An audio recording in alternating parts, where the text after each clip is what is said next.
Isipin mo ito, isa kang ordinaryong Pilipino, umaasa, nagsusumikap at nagsasakripisyo.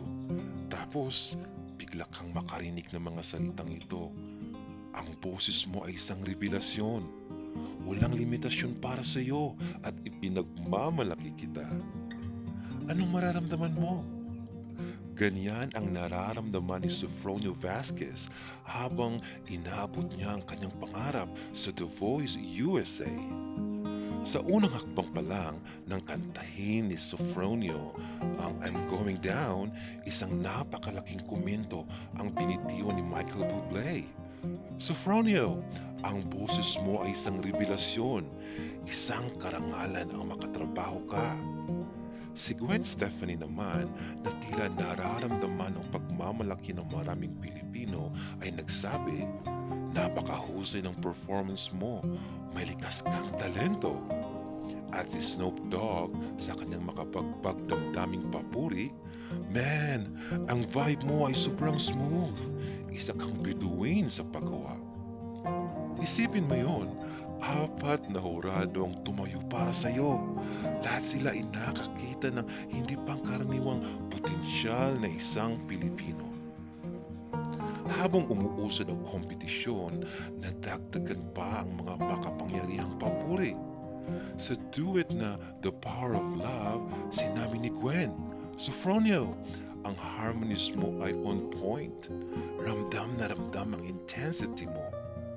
At sa knockout rounds, nang inawit niya ang You Don't Have to Say You Love Me, sinabi ni Reba McEntire, may bihirang kakayahan kang mag-connect sa audience. Isang taos-pusong performance iyon. Sa playoffs, kinanta niya ang napaka-klasikong Crying. Ang sabi ni Michael Bublé, ginawa mong buhay ang isang klasikong kanta, perpektong performance.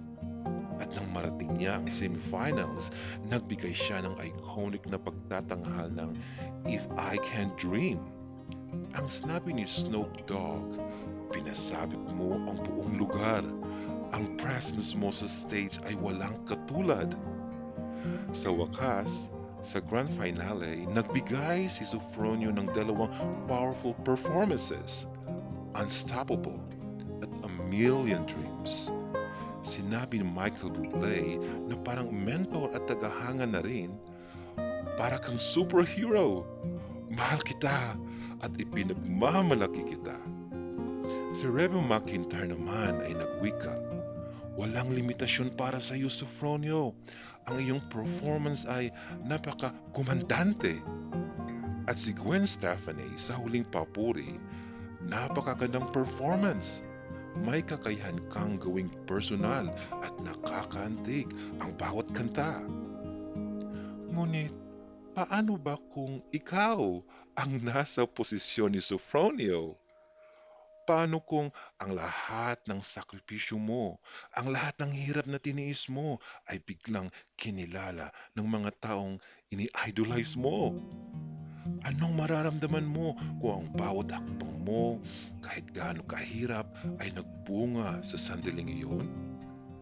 Ang mga salita ng hurado ay higit pa sa simpleng papuri. Para kay Sofronio, ito ay simbolo ng bawat Pilipinong nangangarap na kahit maliit ang panimula, ang dedikasyon at pagsusumikap ang nagdadala sa atin sa tuktok. Ang kanyang kwento ay patunay na hindi talento lang ang mahalaga, kundi ang kakayahang maniwala sa sarili, ang tapang na harapin ang bawat hamon at ang puso na patuloy na nagsusumikap para sa pangarap. Kung si Sofronio ay kaya, kaya mo rin. Maaaring hindi pa ngayon ang oras mo, ngunit bawat hakbang na ginagawa mo ay papalapit sa sandaling maririnig mo rin ang mga salitang mahal kita at ipinagmamalaki kita. Ang kwento ni Sofronio ay kwento nating lahat.